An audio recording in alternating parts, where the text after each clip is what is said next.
কোন সূরা কখন পড়বেন এবং এগুলোর ফজিলত কি কি? 1. সকালবেলা সূরা ইয়াসিন।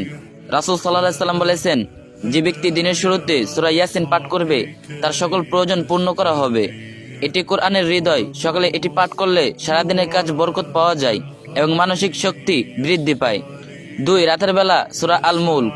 হাদিস অনুযায়ী এই সূরাটি কবরের আযাব থেকে সুরক্ষা দেয়। রাসূল সাল্লাল্লাহু আলাইহি সাল্লাম সূরা আল মুলক না পড়ে রাতে ঘুমাতে যেতেন না। এটি নিয়মিত পাঠকারীর জন্য কিয়ামতের দিন সুপারিশ করবে যতক্ষণ না তাকে ক্ষমা করা হয়। 3. বিপদের সময় সূরা ফিল। শত্রুর আক্রমণ বা বড় কোনো বিপদে সূরা ফিল পাঠ করা হয়। ঐতিহাসিক আব্রাহাম হস্তি বাহিনীর ধ্বংসের ঘটনা এই সূরায় বর্ণিত হয়েছে। ওলামায়ে কেরাম বলেন, আল্লাহর সাহায্যের ওপর পূর্ণ বিশ্বাস রেখে এটি পাঠ করলে জালেম ও শত্রুর অনিষ্ট থেকে রক্ষা পাওয়া যায়।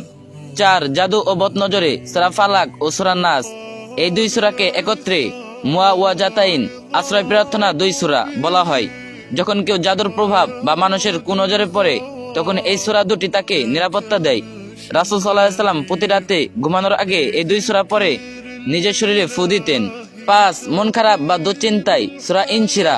যখন মন খুব বিষণ্ণ থাকে বা মনে হয় বিপদ কাটছেই না, তখন সূরা ইনশিরা আলাম নাশরা পাঠ করলে প্রশান্তি মেলে।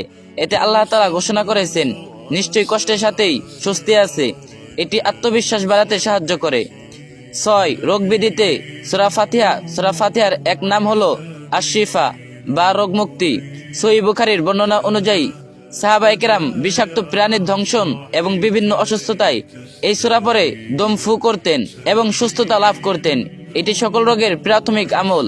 7. ভয়ের সময় আয়াতুল কুরসি। আয়াতুল কুরসি কোরআনের সবচেয়ে মর্যাদাপূর্ণ আয়াত। হাদিসে এসেছে, রাতে শোবার সময় এটি পড়লে আল্লাহর পক্ষ থেকে একজন ফেরেশতা তাকে পাহারা দেয় এবং শয়তান তার ধারে কাছেও ভিড়তে পারে না। কোনো নির্জন স্থানে বা বিপদে ভয় পেলে এটি পাঠ করা সবথেকে কার্যকর। 8. রিজিক বৃদ্ধির জন্য সূরা ওয়াকিয়া। বিখ্যাত হাদিস অনুযায়ী যে ব্যক্তি প্রতি রাতে সূরা ওয়াকিয়া পাঠ করবে সে কখনো দরিদ্রের শিকার হবে না। ওলামায়ে কেরাম একে ধনী হওয়ার সূরা বলে থাকেন। এ কারণে মাগরিব বা ইশার পর এই সূরা পড়ার পরামর্শ দেওয়া